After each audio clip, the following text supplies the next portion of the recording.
So in the springtime, everybody gets super jacked up about chatterbaits and spinnerbaits, but the bite they should be getting jacked up over is a swim jig bite.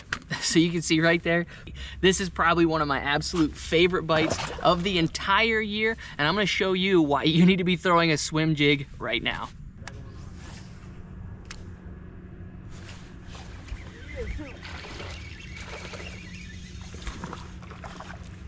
Just up there dirt shallow.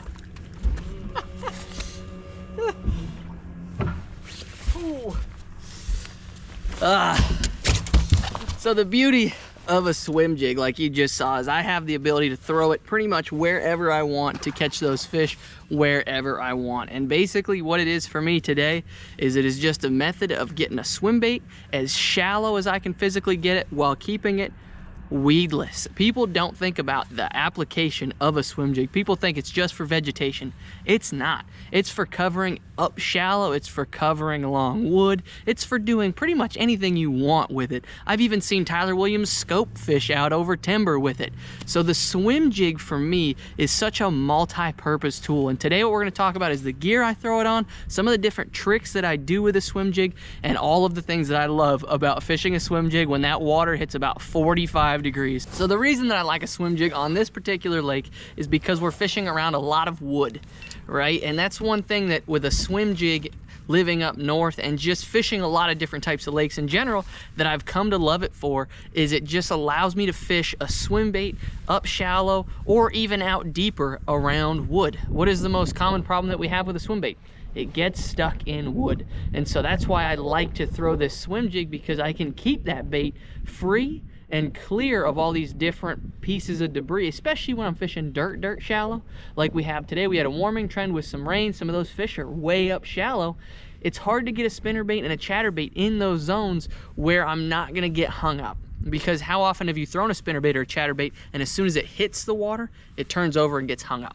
It's a problem we have with it. And so a swim jig for me allows me to fish that bait through there weedless, whether I'm fishing laydowns up super shallow, whether I'm fishing brush piles out super deep. I can throw it on straight braid like I have here today, or I can throw it on fluorocarbon and reel those swim baits through those brush piles without them getting hung up.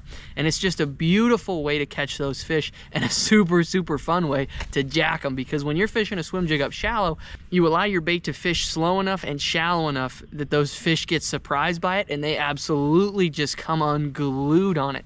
Because a jig skips so well, I can skip it all the way up on the bank or all the way up to the bank and reel it right on off of there, and it just looks so natural of something coming right off of there. And so it's probably my favorite bite of the entire year. So when it comes to fishing a swim jig, you see a lot of guys do the Alabama shake, and you see a lot of guys do a lot of different retrieves with it. So what I want to do is I want to show you the few different retrieves that I like to do with it.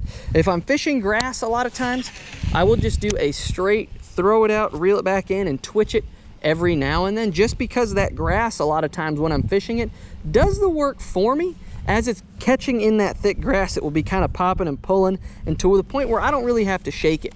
If I am going down and fishing some type of bank grass, that's when I will do a lot of the rod tip up and kind of shake it and pop it and pull it, because I'm trying to get a reaction out of those fish that are sitting on there. The same thing goes with some of this type of cover, but the only difference is when I'm fishing this stuff, a lot of times I rely on the cover to do the work for me. Like right there, I can bounce it off a log, but then I'll also throw some rod twitches in there. And so you don't always have to throw it up and shake it like a lot of guys do. A lot of times I like to let the cover do the work for me, and I like to let it bounce off of the cover. That's one way to keep your arms from getting super cramped up and still catch a bunch of fish no matter where you're at in the country. So I know I've talked a lot about fishing a swim bait on the back of a swim jig, but that's not the only trailer that you need to fish on there. There's a lot of different ways and a lot of different types of forage that you can represent with the swim jig. There's just a lot of shad in this lake, and I lean toward that lavender pearl-esque bait because it just stands out and looks like a shad, and that swim bait trailer does such a good job with it. So that's why I leaned toward that. So what we're gonna do is we're gonna break down some of my favorite trailers paired with the colors of a swim jig and some of the advantages of that. So if you don't have water like we have today, if you just have super dirty water, we can break down a black and blue swim jig and the trailers I like with it. If you're fishing around grass, I will break down a green pumpkin jig with some of the best trailers that you can throw around vegetation. It's gonna be an all-encompassing swim bait video, so we're gonna break all that down right now. So what's the main reason that I like fishing a swim jig in the spring? It's the same reason that I like fishing a spinnerbait, because with a swim jig, you have all of the power to fish any depth range that you want. If I want to fish that swim jig in 6 inches of water, I can. If I want to slow it down and fish it in 6 feet of water, I can. And so it allows me to cover all of the different depth ranges without being hung up in one specific range. I'm not limited by one certain technique to fish one certain depth, and it allows me to cover a ton of water. Now I might switch up once I start getting bit in 6 feet or 8 feet or 10 feet and throw something that's more suited to that 10-foot range, or I might throw something shallower that's more limited to that shallow range. But this allows me to cover all of the different depth ranges as fast as physically possible without getting hung up in any specific depth range. Now as far as the trailers go for a swim jig, there's really only a couple different trailers that I like.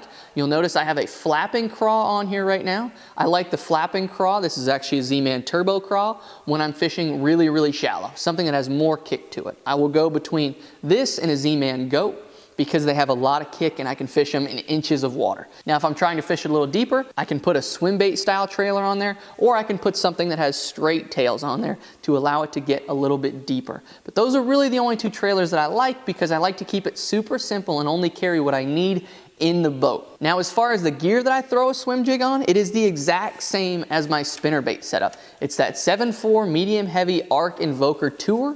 You guys have seen it time and time again on the channel, and I will have it linked down below, as well as the rest of the gear and the baits that I'm talking about today. Again, 7-to-1 or an 8-to-1 gear ratio reel, depending on if I'm fishing it deeper or shallower. Shallower, I will go with a faster gear ratio reel to be able to keep that bait higher and move it faster.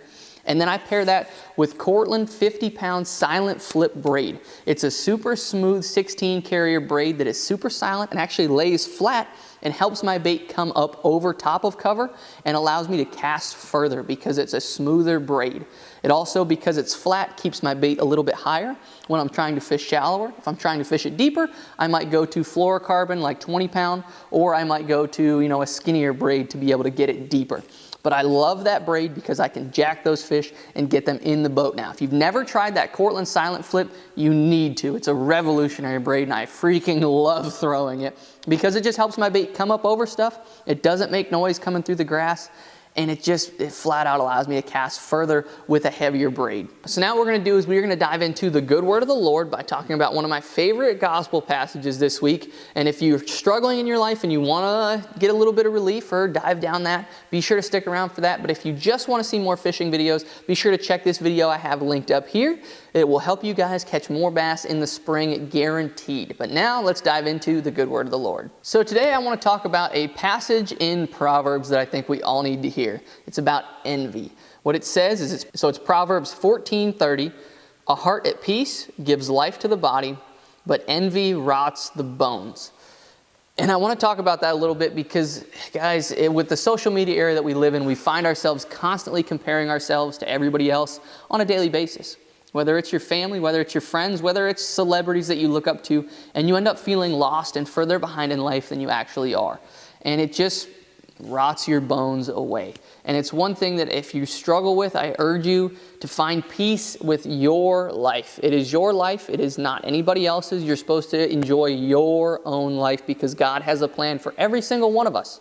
My plan is not the same as my dad's. It's not the same as my cousin's. It's not the same as my best friend's.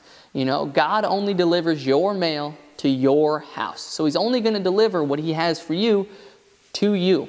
But the problem is we don't have a date on when it's supposed to arrive. It's not like UPS where we can track what we're going to get in our life and when.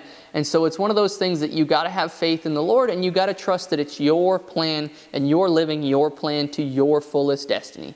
So I want to take a moment to just urge you guys to read the Word a little bit and trust that it's your plan. and find peace with that. And I know I keep saying that, but it's something that I struggle with personally. Social media, and with the social media I'm putting out there right now, I find myself comparing myself to everybody else out there when I need to focus on my game. I need to focus on my race, and I need to do what I need to do. And I urge you guys to do the same. So take a minute and think about that. Really dwell on that. And if you guys haven't already, be sure to hit that subscribe button to follow the regular content. Thank you guys so much for watching. God bless every single one of you guys, and I can't wait to see you guys in the next video.